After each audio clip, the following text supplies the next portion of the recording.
پکے عہد کو نہیں توڑتے، اور قرابت کے جن رشتوں کو اللہ تعالیٰ نے جوڑنے کا حکم دیا ہے انہیں جوڑے رکھتے ہیں، اللہ کی رضا کی طلب میں صابر رہتے ہیں، نماز قائم کرتے ہیں، ظاہر اور پوشیدہ طور پر اللہ کی راہ میں مال خرچ کرتے ہیں، برائی کو بھلائی سے ٹالتے ہیں، ان کے لیے آخرت کا گھر کتنا پیارا ہے۔ وہ اللہ کہہ رہا ہے کتنا پیارا، تو بتائیے پھر وہ کتنا پیارا ہوگا۔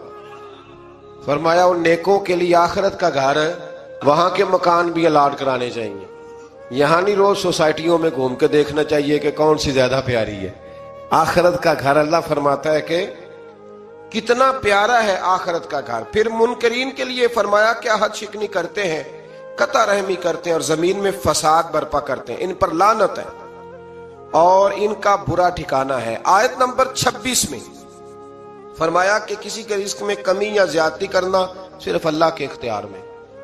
یہ جو روز مسئلہ بنتا ہے نا، فلانے نے کچھ کرا دیا ہے تو میرا رزق بند ہو گیا، اس رٹے سے نکل آئے، بالخصوص خواتین، او جی کچھ کرے جی، فلانے نے کچھ کر دیا، او خدا کے بندو رزق تو اللہ کے دست قدرت میں، اور اللہ بیان کر رہا ہے اسے سورہ رعد کی آیت نمبر 26 میں۔ آیت نمبر 28 میں فرمایا کہ سکون قلب کی دولت اگر ملے گی تو اللہ کے ذکر سے ملے گی، اور مومن نیکوکاروں کے لیے خوشخبری ہے اور بہترین انجام ہے ان کا۔ آیت نمبر 31 سے مشرکین مکہ کے ناروا مطالبات کا ذکر ہوا ہے۔ وہ کہتے ہیں کہ کوئی ایسا قرآن ہوتا جس سے پہاڑ چل پڑتے، زمین پھٹ جاتی، مردے کلام کرنے لگتے، تو اللہ تعالیٰ نے فرمایا یہ سب چیزیں اللہ کے اختیار میں ہیں، سارا کچھ ہو سکتا۔ جب انسان الف اللہ سے جڑتا ہے زندگی بدل جاتی ہے۔ آپ دیکھ رہے ہیں الف اللہ اور انسان، پیر اجمل رضا قادری کے بیانات کے ساتھ۔ مسلمان کافروں کی ان بیہودہ باتوں سے نا امید نہ ہو۔ اگر اللہ کی مشیت اس میں ہوتی کہ سب اطاعت گزار ہو جائیں تو فرمایا وہ سب لوگوں کو ہدایت دے دیتا، لیکن اس کی حکمت اسی میں ہے کہ اپنے اختیار سے نیکی کرنے والے کو جزا ملے گی اور بدی کرنے والے کو سزا ملے گی۔ اپنے اختیار سے کرنی ہے جس نے نیکی کرنی، اللہ تعالیٰ کسی سے جبرن نیکی نہیں کرواتا، توفیق ضرور دیتا ہے، جبرن ہدایت نہیں دیتا۔ آیت نمبر 38 میں فرمایا کہ ہم نے آپ سے پہلے رسول بھیجے، ان کی بیویاں بھی تھیں، بچے بھی تھے، اور آگے چل کے یہ بھی بتایا کہ نبی محض کفار کی فرمائش پہ نہیں بلکہ اللہ کے اذن سے معجزات دکھاتے۔ آگے پھر سورہ ابراہیم شروع ہوتی ہے۔ سورہ ابراہیم کے شروع میں ایک بار پھر قرآن کریم کی حقانیت اور اللہ تعالیٰ کی قدرت اور اختیار کا ذکر ہوا ہے، لیکن کفار آخرت پر دنیا کو ترجیح دیتے ہیں، حق کی راہ میں رکاوٹ بنتے ہیں اور کجی کی تلاش میں طلبگار رہتے ہیں۔ آیت نمبر 4 میں یہ بتایا کہ اللہ تعالیٰ نے ہر قوم کے درمیان جو رسول بھی بھیجا وہ انہی کی زبان بولنے والا بھیجا، تاکہ وہ وضاحت کے ساتھ اللہ کے احکام بیان کر سکے اور لوگوں پر اللہ کی حجت قائم ہو جائے۔ جو رسول بھی آتے تھے نا، وہ جس علاقے میں آتے تھے اس کی زبان بولتے تھے۔ حضرت عیسیٰ علیہ السلام آئے تو عبرانی بولی جاتی تھی، تو جناب عیسیٰ نے بھی عبرانی بولنی شروع کی۔ میرے رسول کریم علیہ السلام کسی ایک قوم کے لیے نہیں آئے، حضور آئے ہیں اللہ کی ساری مخلوق کے لیے۔ تو کائنات میں جتنی بھی بولیاں بولی جاتی ہیں نا، ساری میرے نبی کو آتی ہیں، ساری میرے رسول کو آتی ہیں، کیونکہ روزے دے دوالے نے غلامہ دیاں ٹولیاں، اور ویکھو ایک پہ سندا ہے کروڑا دیاں بولیاں۔ تو یہ رسول کریم کا کمال ہے۔ اس سے آگے پھر آیت نمبر 6 سے ایک بار پھر حضرت موسیٰ علیہ السلام اور آپ کی قوم کا ذکر ہے کہ حضرت موسیٰ نے ان سے اللہ تعالیٰ کی نعمتوں کو یاد کرنے، اللہ کا شکر ادا کرنے اور ناشکری نہ کرنے کا کہا، اور فرمایا کہ اگر تمام روئے زمین والے مل کے بھی کفر کو اختیار کریں تو اللہ تعالیٰ کی قدرت اور جلالت میں کوئی فرق ہو سکتا نہیں، اور وہ تمام جہان سے بے نیاز ہے۔ آیت نمبر 13 سے بتایا کہ ہر دور کے کافروں نے اپنے دور کے رسولوں سے لا یعنی اور جہالت پر مبنی بحثیں کی، اور اپنے آباء و اجداد کے دین پر ڈٹے رہے، اور انبیاء علیہ السلام سے معجزوں کی فرمائش کرتے رہے، اور جب لاجواب ہو جاتے تو انبیاء سے کہتے کہ تم ہمارے دین میں واپس آ جاؤ ورنہ ہم تمہیں جلا وطن کر دیں گے، اور انجام کار ہر جابر اور ہر سرکش کو اللہ نے ہلاک فرما دیا۔ آیت نمبر 18 میں بتایا کہ کافروں کے اعمال کی مثال اس راکھ کی سی ہے کہ سخت آندھی کے دن تیز ہوا کا جھونکا آئے اور سب اڑا لے جائے۔ اس کی تھوڑی سی تفصیل ضروری ہے، پھر سمجھ میں آئے گی۔ نیک عمل کا فائدہ مومن کو ہوتا ہے، کافر کو نیک عمل کا کوئی آخرت میں فائدہ نہیں ہوگا۔ اللہ فرماتے ہیں کہ جس طرح پہاڑ کے اوپر ریت پڑی ہو تو نہ تو اندر جا سکتی ہے اس کے، مثال دیکھیں کیسی شاندار ہے، پتھر پر پہاڑ پر ریت پڑی ہو، بس ذرا سی ہوا آئے گی تو وہ، یہ ان کے اعمال ہے۔ ہمارے ہاں روز مثالیں دیتے ہیں، کتنے اچھے ہیں جی وہ، کتنے سیانے ہیں، اور بھئی اچھا وہ ہوتا ہے جس کے دل میں رسول اللہ کی محبت ہوتی ہے، جس کے لبوں پر ایمان کی بات ہوتی ہے، وہ اچھا ہوتا ہے۔ یہ کیا بات ہوئی، کفر اندر رکھ کے کو جتنے مرضی اچھے اعمال کرے، اس کا کوئی عمل اسے فائدہ نہیں دے گا۔ آیت نمبر 21 سے بتایا کہ سب کفار آخرت میں اللہ تعالیٰ کی عدالت میں پیش ہوں گے، ان کے کمزور اپنے بڑوں سے کہیں گے، کمزور اپنے بڑوں سے کہیں گے۔ ایک جملہ چلو کہہ دیتا ہوں، کمی چودھریوں سے کہیں گے، اور جن کو چودھری کمی سمجھتے ہیں نا، وہ پھر اپنے بڑوں سے، وہ جو سردار زبردستی زیادتیاں کرتے ہیں نا، ان سے پھر وہ کہیں گے، کیا کہیں گے کہ دنیا میں ہم تمہاری پیروی کرتے تھے، کیا اب اللہ کے عذاب سے نجات کے لیے تم ہمارے کام آؤ گے؟ یہ تم نے پارٹیاں بنائی ہوئی تھی اور چکروں میں ڈالا ہوا تھا، تو اب ہمارے کام آؤ گے؟ اللہ اکبر۔ وہ تو کہیں گے کہ ہمیں تو خود کوئی چھڑانے والا نہیں۔ اس طرح شیطان بھی اپنے پیروکاروں سے اپنا دامن چھڑا لے گا اور کہے گا تم نے اللہ کے سچے وعدے کو رد کیا اور میرے جھوٹے وعدوں کو مان لیا۔ وہ سردار اور وہ بڑے اور وہ لیڈر اور وہ سارے کہیں گے کہ ہماری تو اپنی جان نہیں چھوٹ رہی، اور شیطان کہے گا رب کے وعدے سچے تھے اور میرے وعدے جھوٹے تھے، تم تو زبردستی میرے پیچھے لگ گئے، سو تم مجھے ملامت نہ کرو بلکہ اپنے آپ کو ملامت کرو۔ اور اب ہم ایک دوسرے کے کام آنے والے نہیں ہیں۔ آیت نمبر 24 تا 26 میں اللہ تعالیٰ نے پاکیزہ کلمے کی برکات اور خبیث کلمے کی نحوست کو مثال کے ذریعے بیان فرمایا۔ آیت نمبر 28 اور اس کے بعد میں اللہ تعالیٰ کی نعمتوں کی ناشکری سے بدلنے والوں اور اللہ کے ساتھ شریک بنانے والوں کے لیے جہنم کی وعید سنائی گئی۔ آیت نمبر 31 میں فرمایا کہ میرے مومن بندوں سے کہہ دو کہ قیامت سے پہلے نماز قائم کر لیں اور زکوٰۃ ادا قیامت سے۔ اس کا ایک معنی علماء نے یہ بیان کیا ہے کہ مرنے سے پہلے پہلے جتنی نمازیں قضا ہیں ساری ادا کر لو، ساری، یہ بہانے بازی چھوڑ دو۔ اور فرمایا جا رہا ہے اس میں، اللہ نے فرمایا ہے کہ محبوب ان سے فرما دو کہ جتنے سالوں کی زکوٰۃ نہیں نہ دی حساب کر کے دے لو۔ جس کو پہلے بتا دیا جائے پھر وہ عمل نہ کرے تو پھر اس کا بہانہ چلتا ہے، تجھے پہلے نہیں بتایا تھا ہم نے، یہ کہتے ہیں کہ نہیں کہتے؟ اللہ تعالی ہمیں سمجھنے کی توفیق عطا فرمائے۔ آیت نمبر 32 سے ایک بار پھر اللہ تعالیٰ کی کائنات میں پھیلی ہوئی قدرت اور جلالت کی نشانیوں کو بیان کر کے فرمایا اگر تم اللہ کی نعمتوں کا شکر شمار کرو تو تم شمار کر سکتے نہیں، بے شک انسان بڑا ہی ظالم ہے اور بڑا ہی ناشکرا ہے۔ کون کہہ رہا ہے؟ اوہو، بڑا ہی ظالم ہے اور بڑا ہی سارا کچھ لے کے بھی شکریہ ادا نہیں کرتا، روتا ہی رہتا ہے، روتا ہی، ظلم کرتا ہے اپنی جان۔ آیت نمبر 35 میں حضرت ابراہیم اللہ تعالیٰ سے مکے کو شہر امن بنانے اور ان کو اور ان کی اولاد کو بت پرستی سے بچانے کی دعا اور بتوں کی مذمت کا ذکر ہے۔ آیت نمبر 37 میں اس واقعے کا ذکر ہے جب ابراہیم علیہ السلام اللہ کے حکم سے حضرت ہاجرہ کو اور حضرت اسماعیل علیہ السلام کو مکے کی بیاب و گیا زمین میں چھوڑ کے آئے اور رخصت ہوتے وقت اللہ سے دعا کی کہ اے ہمارے رب، میں نے اپنی بعض اولاد کو تیرے حرمت والے گھر کے نزدیک بے آب و گیا وادی میں ٹھہرا دیا ہے تاکہ وہ نماز قائم رکھیں تو لوگوں میں سے بعض کے دلوں کو ان کی طرف مائل کر دے تاکہ وہاں آبادی ہو جائے، اور ان کو پھلوں سے روزی عطا فرما۔ یہ مکے میں جتنی برکتیں حضرت ابراہیم کی دعا کی برکت سے ہیں، جو پھل آپ کہیں نہیں دیکھیں گے وہ بیت اللہ شریف جا کے دیکھیں گے۔ کسی شہر میں 5000 بندہ اضافی آ جائے نا، 5000 پکوڑے بھی ختم ہو جاتے، ہوٹلوں سے نان نہیں ملتے، چلو یہ والی مثال رہنے دیتے، وہ والی دیتے ہیں جو آپ کو جلدی سمجھ میں آ جائے، یعنی گیس بند ہو جائے تو ہوٹل سے روٹی نہیں ملتی، ہوتا ہے کہ نہیں ہوتا؟ تندوروں پہ رش پڑ جاتا ہے، حالانکہ وہی آبادی ہے روز والی.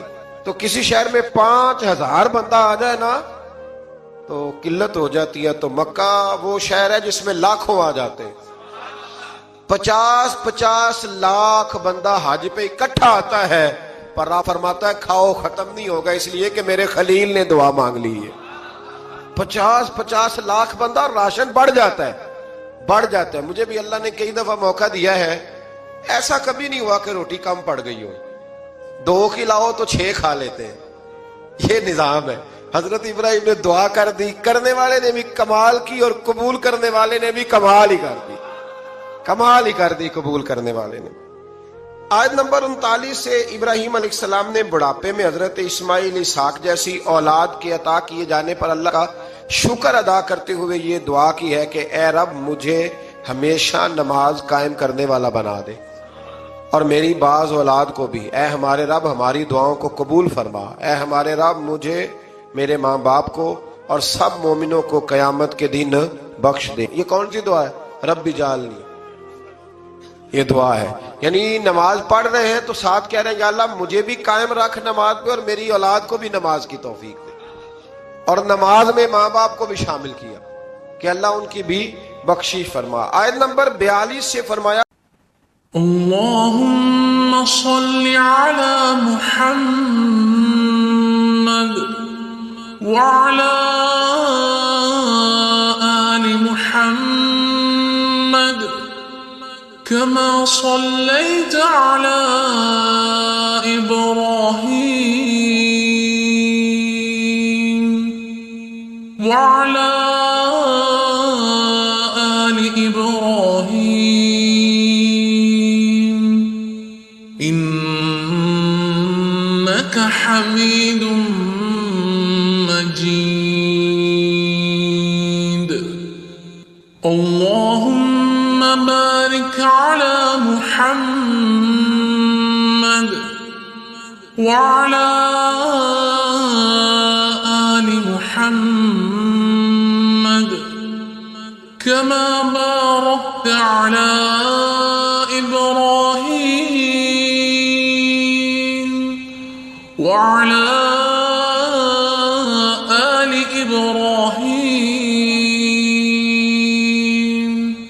إنك حميد مجيد. کہ تم اللہ تعالیٰ کو غافلوں کی بدعمالیوں سے بے خبر نہ سمجھو. اللہ تعالیٰ تو انہیں اس دن تک ڈھیل دے رہا ہے جس دن دہشت سے سب کی آنکھیں کھلی کی کھلی رہ جائیں گی. لوگ سر اٹھائے بے تحاشا دوڑ رہے ہوں گے، ان کی پلک تک نہ جھپک سکے گی، اور ان کے دل ہوا ہو رہے ہوں گے، یعنی ڈرے جا رہے ہوں. اس دن ظالم یہ عرض کریں گے اے ہمارے رب ہمیں کچھ مہلت دے دے تاکہ ہم تیرے پیغام کو قبول کریں، تیرے رسولوں کی پیروی کریں. اللہ تعالیٰ فرمائے گا کیا تم نے اس سے پہلے یہ قسمیں نہیں کھائی تھی کہ تم پر بالکل زوال نہیں آئے گا؟ تم ان لوگوں کے گھروں میں رہتے تھے جنہوں نے اپنی جانوں پہ ظلم کیا، اور تم پر یہ بھی بالکل واضح ہو چکا تھا کہ ہم نے ان کے ساتھ کیسا معاملہ کیا، اور ہم نے تمہارے لیے مثالیں بھی بیان کر دی تھیں.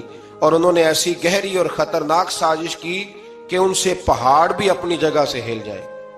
اس طرح کی کافر سازشیں کرتے تھے نبیوں کے خلاف، اور اللہ کے پاس ان کی سازشیں لکھی ہوئی ہیں. تو تم اللہ کو اپنے رسولوں سے کیے ہوئے وعدوں کے خلاف کرنے والا نہ سمجھو، بے شک اللہ بڑا غالب انتقام لینے والا ہے. یہ 15واں جو روزہ آئے گا نا، یہ امام حسن کا یوم ولادت ہے. امام حسن کو زہر دیا گیا تھا، تو امام حسین کہنے لگے ان سے بھائی مجھے بتائیے آپ کو کس نے زہر دیا ہے؟ بڑا شاندار جواب دیا. یہ شاید اسی آیت کا ترجمہ کیا کہ اللہ غالب انتقام لینے والا ہے.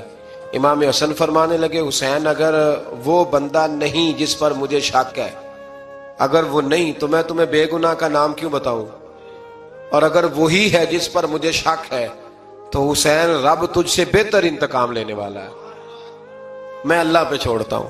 اللہ بہتر انتقام. کیسے شاندار لوگ تھے، کیسے شاندار لوگ تھے. عین قرآن کی تفسیر نظر آتے ہیں یہ لوگ. آیت نمبر 52 میں فرمایا یہ قرآن تمام لوگوں کے لیے پیغام ہدایت ہے تاکہ انہیں اس کے ساتھ ڈرایا جائے اور وہ یہ جان لیں کہ ایک اللہ ہی لائق عبادت ہے، تاکہ عقل والے نصیحت حاصل کریں۔ آیت نمبر 48 میں قیامت کے دن کی ہولناک ماحول کا ذکر ہے، جس دن زمین اور آسمان کی ماہیت بدل جائے گی، مجرم زنجیروں میں جکڑے جائیں گے اور ان کے لباس تار کول کا ہوگا اور ان کے چہروں کو آگ ڈھانپ رہی ہوگی۔ پھر آگے سورت حجر شروع ہو جاتی ہے، یہ مکی سورت ہے، اور پھر اس کا بیان جو ہے وہ جا کے شروع ہوتا ہے 14ویں پارے کے اندر۔ اللہ تبارک و تعالی نے اس سورت کے آغاز میں ارشاد فرمایا آیت نمبر 9 میں کہ اللہ تعالیٰ کا قرآن مجید کی حفاظت کا ذمہ خود لیا ہے اللہ تعالیٰ۔ اِنَّا نَحْنُ نَزَّلْنَا الذِّكْرَ وَإِنَّا لَهُ لَحَافِظُونَ، فرمایا نازل بھی ہم نے کیا اور حفاظت بھی ہم ہی کریں گے، اور بلا شبہ یہ قرآن مجید کا اعجاز ہے۔ اسی سورت کی آیت نمبر 14-15 میں فرمایا کہ اگر آسمان کا کوئی دروازہ کھول دیں اور یہ منکرین خود اس سے چڑھ کر جائیں تو پھر بھی کہیں گے کہ ہم پر جادو کر دیا گیا ہے۔ یعنی جس نے نہیں ماننا اس نے آپ یقین کریں، پہلے بندے کہتے ہیں حوالہ دکھاؤ، دکھا دیں تو کہتے ہیں میں پتہ کروں گا کہ صحیح ہے کہ نہیں، کتاب دیکھ کے بھی۔ تو میرا تجربہ یہ ہے کہ جس نے نہیں ماننا اس نے، ایک صاحب ایک دن آگئے تھے، کہنے لگے کوئی حوالہ دکھائے، میں کہا تو رہ نہیں دے، کہتا جی آپ دکھائیں، میں کہا تو رہن دے، تو بڑی منت کی، تو آخر میں نے اس سے کہا پہلے بتا دکھاؤں گا تو کیا کرے گا، طے کرنا کیا ہے، اینڈ کیا ہے۔ تو پھر مان گیا، کہنے لگا اگر آپ دکھا دیں گے تو میں انشاءاللہ مان جاؤں گا۔ تو میں نے کہا پھر افسوس کر کے نہیں ماننا، ماتھے پہ شکن ڈال کے نہیں ماننا، پھر ذرا خوشی سے ماننا۔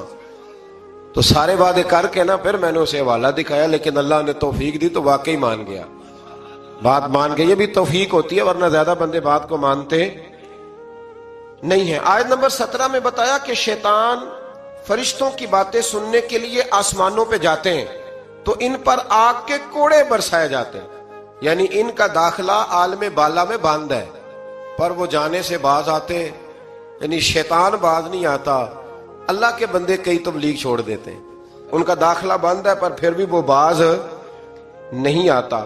آیت نمبر 19 سے زمین کے پھیلاؤ، اس میں پہاڑوں کے نصب کرنے، سبزہ اگانے اور دیگر وسائل معیشت کا ذکر ہے، اور یہ کہ تمام نعمتوں کے خزانے اللہ ہی کے پاس ہیں۔ آیت نمبر 22 میں اللہ تعالیٰ نے اپنی اس قدرت کا ذکر فرمایا کہ پانی سے لدے ہوئے بادلوں کو ہمارے حکم سے ہوائیں چلا کر لے جاتی ہیں اور پھر بارش برستی ہے، اور بلند فضاؤں میں سے کسی سہارے کے بغیر اللہ تعالیٰ ہی لاکھوں گیلن کے حساب سے پانی اسٹور کر رکھا ہے، بغیر کسی سہارے کے اللہ نے لاکھوں کے حساب سے، ٹنوں منوں کے حساب سے پانی اسٹور کر رکھا ہے۔ وہی زندہ کرتا ہے، وہی مارتا ہے، اور سب کچھ اسی کا۔ اللہ اکبر۔ آیت نمبر 24 میں فرمایا کہ اگلوں اور پچھلوں سب کا علم اللہ کو ہے، اور وہ قیامت کے دن سب کو جمع فرمائے گا۔ بہت سارے لوگ ایسے ہوں گے جنہوں نے پردادا نہیں دیکھا ہوگا، دادا بھی کئیوں نے نہیں دیکھا ہوتا، تو اللہ فرماتا ہے میں تمہارے اگلے پچھلے سارے جمع کر دوں گا، اکٹھے کر دوں گا، ہو جائیں گی ملاقاتیں، سارے جمع ہو جائیں گے۔ آیت نمبر 26 سے لے کر 47 میں انسانوں اور جنات کے جوہر تخلیق کا بیان ہے کہ انسان کو سڑے ہوئے گارے کی کھنکتی ہوئی خشک مٹی سے پیدا کیا، خشک مٹی سے، اور جنوں کو بغیر دھوئیں کی آگ سے پیدا کیا۔ اللہ فرماتے ہیں کہ جنوں کو بغیر دھوئیں کی آگ کے پیدا کیا۔ پھر اللہ تعالیٰ نے آدم علیہ السلام کے پیکر تخلیق فرمانے کے بعد فرشتوں کو تعظیم کے طور پر انہیں سجدہ کرنے کا حکم دیا۔ تمام فرشتوں نے سجدہ کیا مگر ابلیس نے انکار کیا، اور وجہ انکار اپنے جوہر تخلیق کو بتایا۔ پھر اللہ تعالیٰ نے اسے اپنے قرب خاص سے نکال کر دھتکار دیا، اور قیامت تک اس پر لعنت ہوتی رہے گی۔ شیطان نے دھتکارے جانے کے بعد قیامت تک کے لیے مہلت طلب کی، جو اسے مل گئی، چنانچہ اس نے اس عزم کا اظہار کیا کہ اے اللہ میں تیرے چنے ہوئے بندوں کے علاوہ سب کو گمراہ کروں گا۔ یہ کیا بات ہوئی؟ چنے ہوئے بندوں کے علاوہ میں، بات ہماری سمجھ میں آ گئی۔ ہم نے کہا چلو پھر ہم کسی چنے ہوئے بندے کا دامن تھام لیتے، ہم پھر کسی چنے ہوئے بندے کے ہاتھ میں ہاتھ دے دیتے ہیں، وہ خود شیطان سے بچا ہوا ہے تو اللہ کے فضل سے ہمیں بھی بچنے کے طریقے بتائے گا۔ شیطان نے شروع میں کہہ دیا، شروع میں، کہ تیرے چنے ہوئے بندوں کے علاوہ سب کو گمراہ کروں گا۔ اللہ تعالیٰ نے فرمایا میرے منتخب بندوں پر تیرا داؤ نہیں چلے گا۔ ہاں کچھ ہیں جنہیں دیکھ کے شیطان رستہ ہی بدل جاتا ہے۔ حضرت جنید بغدادی فرماتے تھے میں نے تو ایک دن باندھ دیا تھا اسے درخت کے ساتھ، میں کیا ہلیا تو ماراں گا، ہلنا نہیں ورنہ ڈنڈے ماروں گا، باندھ دیا تھا۔ اللہ کے بندے جو ہیں وہ ان کے قریب اگر آتا بھی ہے تو انہیں گمراہ کر سکتا نہیں، اس نے خود کہا تھا کہ میرا ان پہ داؤ نہیں چلتا۔ اللہ اکبر۔ اس مقام پر جہنم کے 7 دروازوں کا ذکر بھی اللہ تعالیٰ نے فرمایا ہے اور ان کے ناموں کا اظہار بھی فرمایا ہے، اور پھر اسی مقام پر یہ بھی بتایا کہ اہل جنت کے دل کینوں سے پاک ہوں گے۔ اہل جنت کے دل کینوں سے، آج جو بندہ دکان کھولے وہ ذرا سامنے والے کو غور سے دیکھے، کینا تو نہیں سامنے والی دکان کا۔ آج بھائی سگے بھائی کو دیکھے کہ کینا تو نہیں، تو جنتی ہونے کی موٹی سی علامت ہے اگر سینہ پاک ہے تو بندہ جنتی ہے، اور اگر اندر کوئی مسئلہ ہے تو پھر مسئلہ دور کر لے تو اللہ انشاءاللہ جنت عطا فرمائے گا۔ اور اعزاز و اکرام کے سائے ایک دوسرے کے مقابل مسندوں پہ بیٹھے ہوں گے یہ جو کینے سے پاک ہیں۔ آیت نمبر 49 اور 50 میں فرمایا کہ میرے بندوں کو بتا دو کہ میں غفور اور رحیم ہوں، اور یہ بھی بتا دو کہ میرا عذاب دردناک ہے۔ یعنی خوف اور امید دونوں کو اختیار کرنا چاہیے، اس سے ڈرنا بھی چاہیے اور رحمت کی امید بھی رکھنی چاہیے۔ چند آیات میں حضرت ابراہیم اور لوط علیہ السلام کا واقعہ بیان ہوا ہے، وہ پہلے بھی میں شاید کل بھی ہم اس پر بات کر رہے تھے کہ جب وہ آئے تھارے فرشتے انسانی شکل میں، اس کی تفصیل گزر گئی۔ آیت نمبر 49 سے 84 تک اصحاب الایکہ اور اصحاب الحجر کا ذکر ہے۔ ان کے پاس اللہ تعالیٰ کی نشانیاں آئیں جس سے انہوں نے اعراض کیا، ان کے اندر تعمیری صلاحیتوں کا ذکر ہے، وہ بھی اللہ نے بیان کیا کہ بڑے ماہر تھے، وہ پہاڑوں کو کھود کر اپنے لیے محفوظ مکانات بنا لیتے تھے، لیکن ان قوموں نے انبیاء کو جھٹلایا تو یہ سب کچھ ان کو اللہ کے عذاب سے نہ بچا سکا اور ان پر اللہ کا عذاب نازل ہوا۔ آیت میں قرآن مجید کی نعمت اور سورہ فاتحہ کا خاص طور پر ذکر فرمایا گیا۔ بہت بڑی شفا والی سورت ہے سورت فاتحہ، اور کافروں کے انجام پر رنجیدہ نہ ہونے اور مسلمانوں پر اپنی ساری محبت نچھاور کرنے کا بیان ہے۔ اس سورت کی آخری آیت میں فرمایا کہ اپنی آخری سانس تک اللہ تعالیٰ کی عبادت کرتے رہیں، بتایا کہ آخری سانس تک اللہ تعالیٰ کی عبادت، تو ملانکی تے جان کے جڑے کہندے نماز ہی کوئی نہیں، دربار کے ساتھ مسجد ہی کوئی نہیں، چکر ہی کوئی نہیں۔ او خدا کے بندو، عبادت کا پہلا درجہ ہے۔ اگر میرے رسول پاک شدید علیل ہو اور 2 صحابہ کے کندھوں پہ ہاتھ رکھ کے بظاہر سہارا لے کے بھی حضور نماز کے لیے پہنچ جائے تو کون سی طریقت پہ عمل کر رہا ہے؟ آخری سانس تک رب کی عبادت کرو۔ یعنی میرا دل کرتا ہے کہ اس آیت کے بعد دعا مانگیں کہ یا اللہ جان بھی اس وقت نکالنا جب سجدے میں ہو، اور یا اللہ دنیا سے اس وقت لے کے جانا جب تیرا ذکر جاری ہو، یا اس وقت لے کے جانا جب تیرے نبی کی نعت پڑھ رہے ہو یا سن رہے ہو، عبادت میں لے کے جانا، عبادت میں، کیونکہ وہ کہتا ہے نا آخری سانس تک میرا ذکر کرو، آخری سانس تک میری عبادت کرو۔ آگے پھر سورہ نحل شروع ہو جاتی ہے۔ یہ نحل نا شہد کی مکھی کو کہتے ہیں، یہ شہد کی مکھی کو کہتے ہیں۔ دیکھیں اللہ تعالیٰ نے کن کن چیزوں کے نام پر ماشاءاللہ اپنے فضل سے صورتوں کے نام بیان فرمائے۔ اس صورت کے اکثر مضامین میں اللہ تعالیٰ کی توحید اور استحقاق عبادت میں منفرد ہونے اور اس پر بے شمار دلائل کا ذکر فرمایا گیا۔ اس میں شرک کی مذمت ہے اور جو منکرین عذاب آخرت ہیں ان کے لیے وعید ہے، اور نبی رحمت علیہ السلام کی نبوت اور رسالت کے اسبات کا بیان ہے۔ اس سورت کی آیت نمبر 5 میں چوپایوں کی پیدائش کا ذکر ہے، جس میں انسانوں کے لیے کئی طرح کے فوائد ہیں۔ یہ انسانوں کے لیے راحت کا سبب ہے، ان میں بعض جانوروں کو کھایا جاتا ہے اور بعض میں دیگر فوائد ہیں، جیسے بھیڑوں کی اون سے گرم لباس حاصل کیا جاتا ہے، کچھ بار برداری کے کام آتے ہیں، کچھ سواری کے کام آتے ہیں جیسے گھوڑے، خچر اور گدھے وغیرہ۔ آیت نمبر 9 میں جبری ہدایت کی نفی ہے اور فرمایا کہ اللہ تعالیٰ نے سیدھے رستے کے بیان کو اپنے ذمہ کرم پہ لیا ہے اور گمراہی اور ہدایت کو قبول کرنا انسان کے اختیار میں دے دیا ہے۔ اللہ فرماتے ہیں میں تمہیں راستے بنا کے دے رہا ہوں، اب تم نے خود فیصلہ کرنا ہے کہ تم نے ہدایت کے راستے پہ چلنا ہے کہ گمراہی کے راستے پہ۔ آیت نمبر 11 سے زمین سے پیدا ہونے والے پھلوں اور نعمتوں کا ذکر ہے، اور یہ کہ شمس و قمر اور ستارے اسی کے حکم کے تابع۔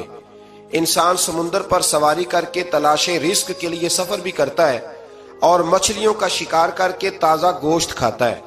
سمندروں ہی سے مختلف قسم کے زیورات میں استعمال ہونے والی چیزیں نکلتی ہیں۔ اس کے بعد زمین میں پہاڑوں کے گاڑنے، نہروں اور منزل پانے کے لیے راستوں، نشان منزل اور ستاروں کا ذکر فرمایا۔ ان تمام نعمتوں کا تفصیل کے ساتھ ذکر کرنے کے بعد فرمایا اگر تم اللہ کی نعمتوں کو گننا چاہو، شمار کرنا چاہو تو تم گن کوئی نہیں سکتے۔ اللہ کی نعمتوں کو گن سکتے؟ اللہ اکبر۔ آیت نمبر 20 سے مشرکوں کے باطل معبودوں کی بے بسی اور بے کسی کا ذکر ہے کہ وہ خود مخلوق ہیں، وہ بے جان ہیں، نعمت حیات سے محروم ہیں، انہیں خود اپنے انجام کا کچھ پتہ نہیں، جبکہ مسلمانوں کا معبود اللہ وحدہ لا شریک ہے اور ظاہر اور باطن کو جاننے والا ہے۔ آیت نمبر 25 میں بتایا کہ جو لوگ گمراہوں کے رہنما ہیں ان کے بھی رہنما ہوتے ہیں، بالکل ہوتے ہیں۔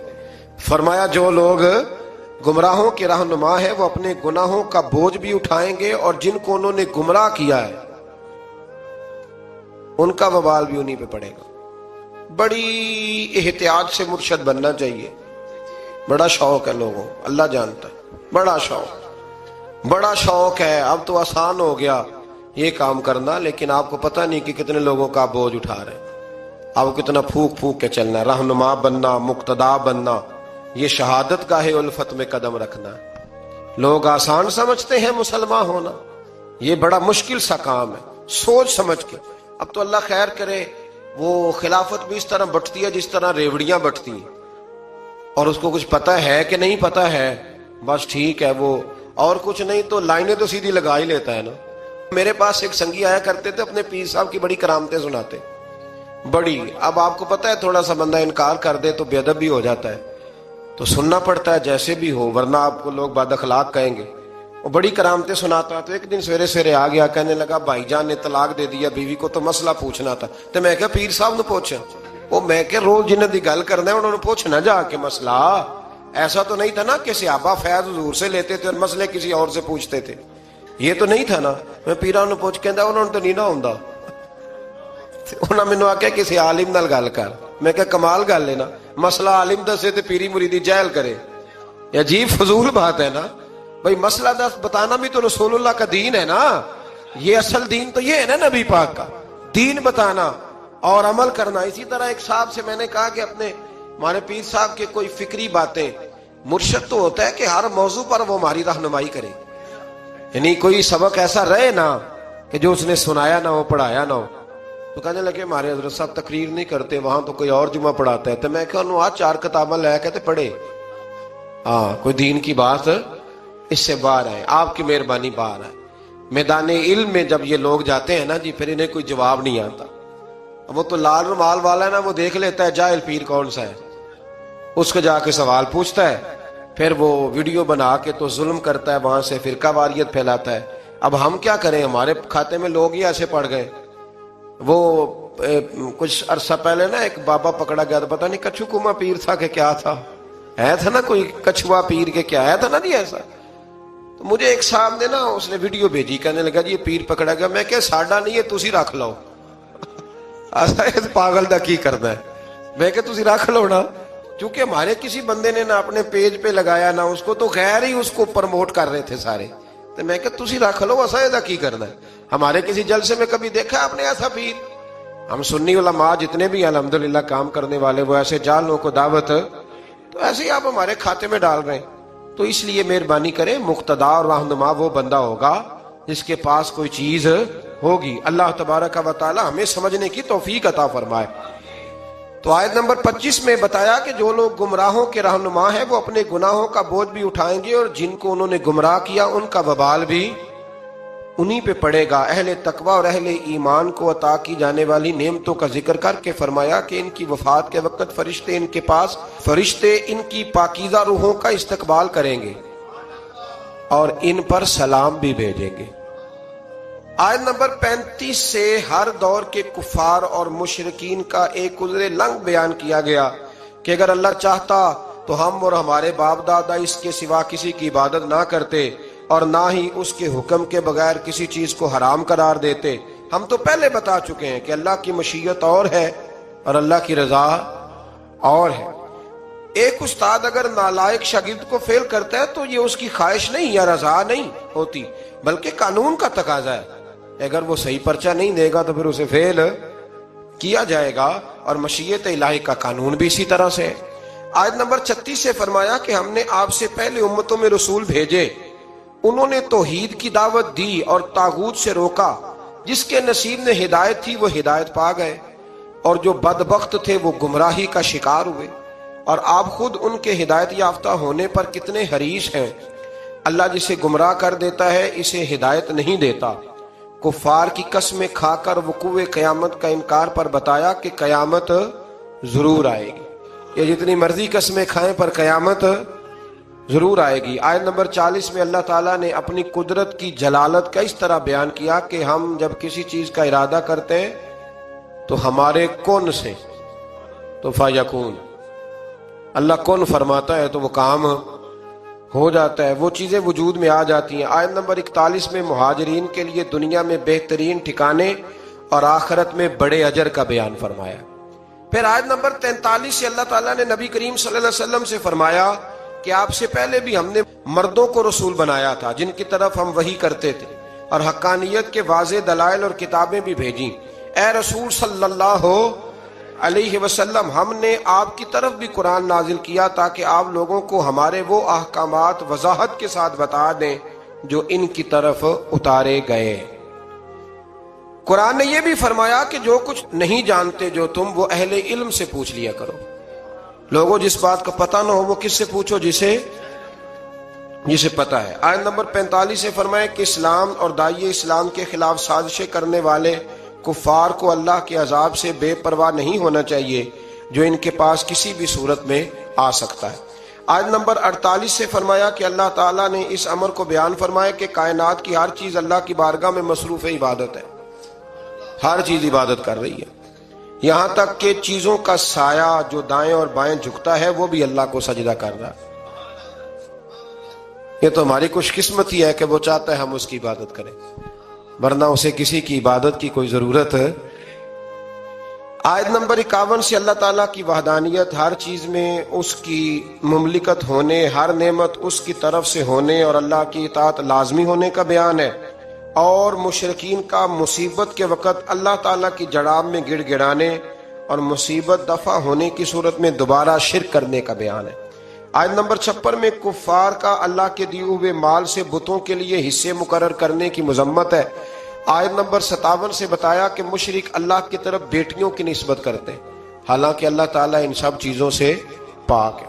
آیت نمبر 60 میں گناہوں پر اللہ تعالیٰ کے جلد پکڑ نہ کرنے کی حکمت کو بیان کرتے ہوئے فرمایا کہ اللہ لوگوں کو فوراً پکڑتا تو زمین میں کوئی جاندار باقی نہ رہتا، فوراً گناہ پہ پکڑ لیتا، اور فرمایا بلکہ اللہ تعالیٰ آگے اور پیچھے نہ ہونے والی مقررہ میعاد تک مہلت دیتا ہے۔ آیت نمبر 64 میں فرمایا اور ہم نے آپ پر یہ کتاب صرف اس لیے نازل کی ہے تاکہ آپ اس چیز کو صاف صاف بیان کر دیں جس میں یہ اختلاف کرتے ہیں، اور یہ کتاب مومنوں کے لیے ہدایت بھی ہے اور رحمت بھی ہے۔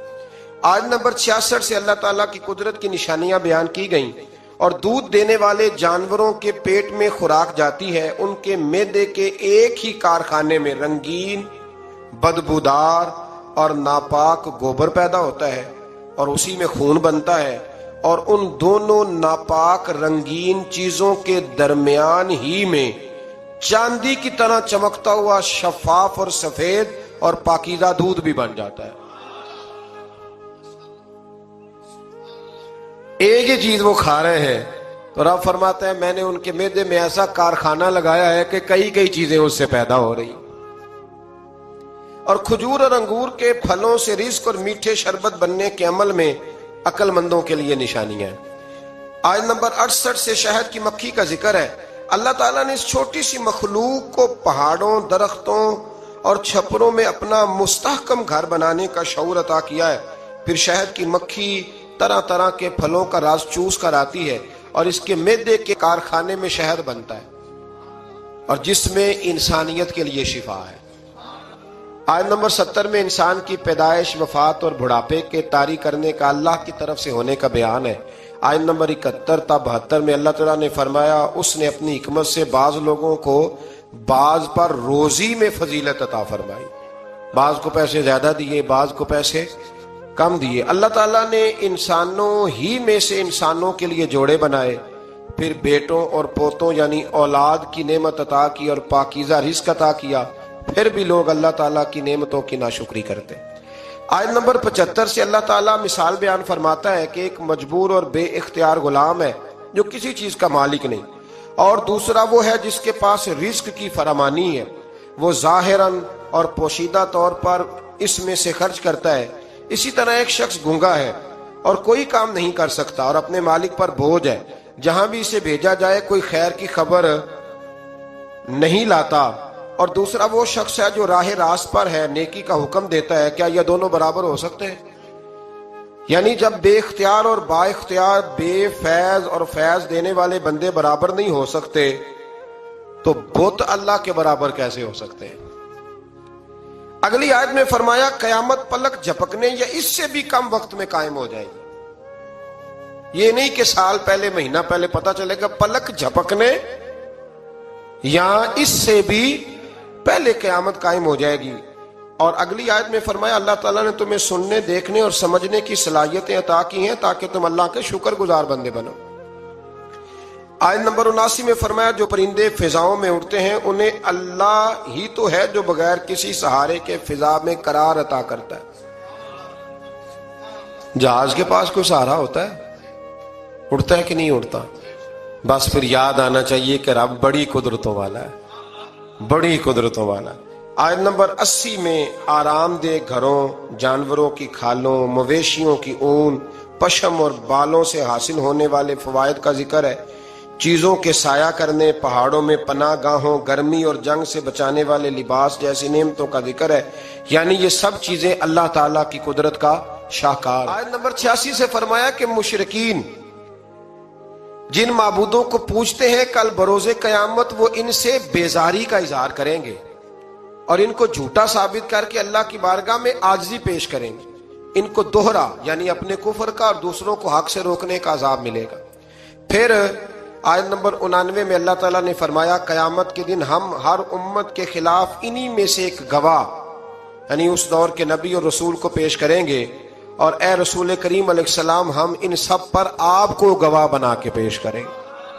یعنی ہر نبی اللہ کی عدالت میں گواہی دے گا کہ اس نے دعوت حق کا فریضہ سر انجام دیا تھا، اور رسول رحمت صلی اللہ علیہ وسلم سب نبیوں کی گواہیوں کی تصدیق فرمائیں گے۔ آیت نمبر 90 میں قرآن مجید کی آیات جامع الاحکام میں سے ایک آیت جسے تقریباً ہر خطبے میں پڑھا جاتا ہے، ان اللہ یأمر بالعدل والاحسان، یعنی اللہ تعالیٰ عدل، احسان اور قرابت داروں کو دینے کا حکم دیتا ہے، بے حیائی، برائی اور سرکشی سے روکتا ہے، تم اس کی نصیحت کو قبول کرو۔ آیت نمبر 91 میں وعدے کی پاسداری کا حکم دیا، قسمیں کھا کر توڑنے سے منع فرمایا، دنیاوی فائدے کے لیے، دھوکہ دہی کے لیے قسمیں کھانے کو معیوب قرار دیا، اور فرمایا کہ ان لوگوں کی مثال اس عورت جیسی ہے جو سوت کاٹتی ہے پھر اسے ٹکڑے ٹکڑے کر دیتی ہے، یعنی محنت کر کے ضائع کر دیتی ہے۔ اسی طرح یہ جو لوگ وعدہ خلافی کرتے ہیں، ظلم کرتے ہیں، یہ بھی کچھ وقار بنا کے پھر اپنا وقار ضائع کر دیتے ہیں۔ اگلی آیات میں فرمایا کہ دنیا کے حقیر اور ناپائیدار فائدے کے لیے اللہ کے وعدے کو نہ توڑو، دائمی اور ابدی نعمتیں صرف اللہ کے پاس ہیں۔ اللہ تعالیٰ نے وعدہ فرمایا ہے کہ ہر مومن مرد اور عورت جو نیک کام کریں گے تو ہم انہیں پاکیزہ زندگی عطا کریں گے اور ان کو بہترین جزا دیں گے۔ آیت نمبر 98 میں یہ تعلیم دی گئی کہ قرآن مجید کی تلاوت شروع کرنے سے پہلے اعوذ باللہ من الشیطان الرجیم پڑھنا چاہیے، اور یہ کہ شیطان کا زور مومنوں پر نہیں صرف اپنے دوستوں پر اور مشرکوں پہ چلتا ہے، پکے مومنوں پہ تو اس کا زور چلتا ہی نہیں۔ آیت نمبر 101 میں ایک آیت کی جگہ دوسری آیت لانے کے خلاف کفار کی ہرزہ سرائی کا ذکر ہے۔ فرمایا اللہ خوب جانتا ہے کہ وہ جو نازل کرتا ہے۔ بعض آیات قرآن مجید میں ناسخ اور منسوخ ہے۔ ابھی آپ کے ذہن میں کوئی شک نہ رہ جائے، تھوڑی سی وضاحت کر دیتا ہوں کہ کچھ وقت کے لیے بعض حکم آئے تھے، جیسے شروع میں حکم آیا تھا کہ ہم نے کسی کے ساتھ لڑنا نہیں، لکم دینکم ولی دین، تمہارا اپنا دین اور ہمارا۔ پھر جب قوت آ گئی بدر کے اندر تو پھر فرمایا حرد المومنین علی القتال، بابو مومنوں کو تیار کریں کہ وہ ان کے ساتھ قتال کریں۔ تو اب کافر اعتراض کرتے تھے پہلے حکم اور تھا تو بعد میں اور تھا، تو یہ حکم ایک ہی ہے، بس اللہ اپنی حکمت کے ساتھ اسے بیان فرماتا ہے۔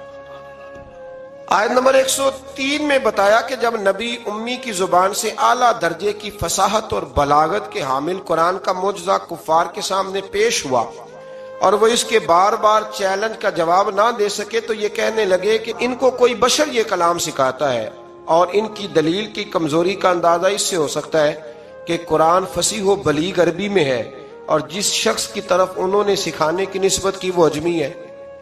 کہنے لگے کوئی دور سے آ کے سکھاتا ہے، تو فرمایا قرآن عربی اور سکھانے والا، تو یہ تمہاری بات ہی بڑی بیوقوفوں والی۔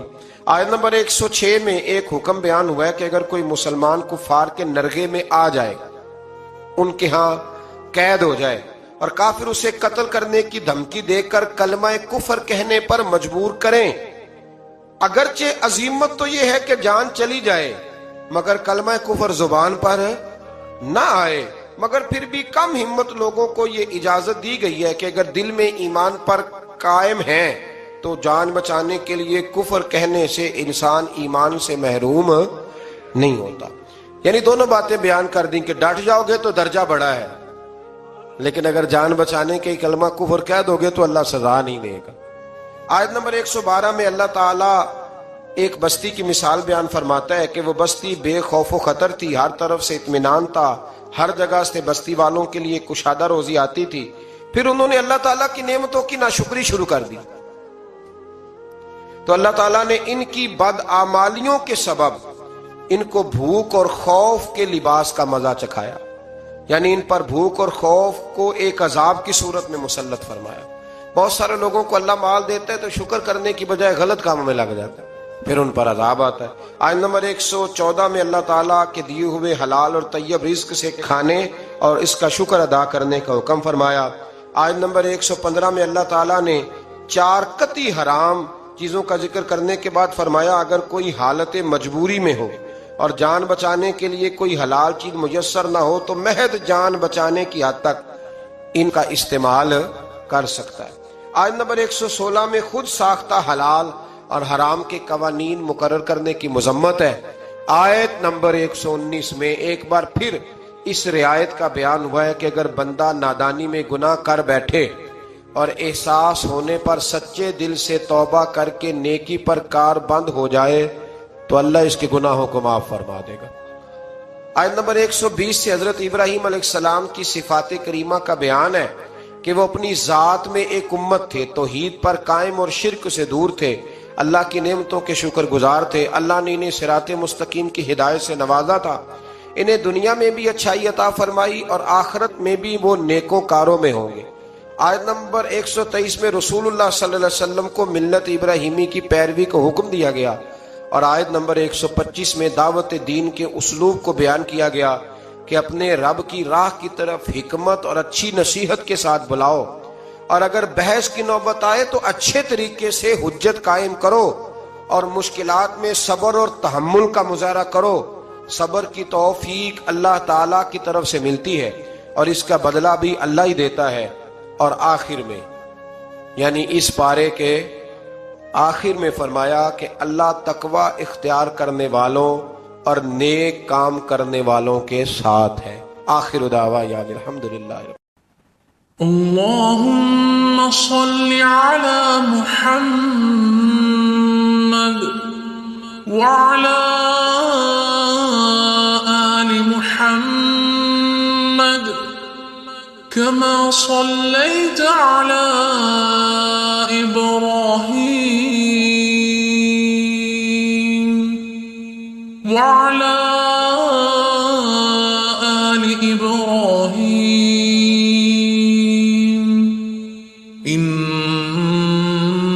إنك حميد مجيد.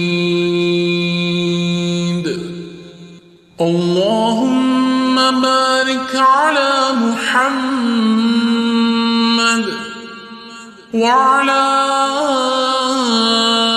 آل محمد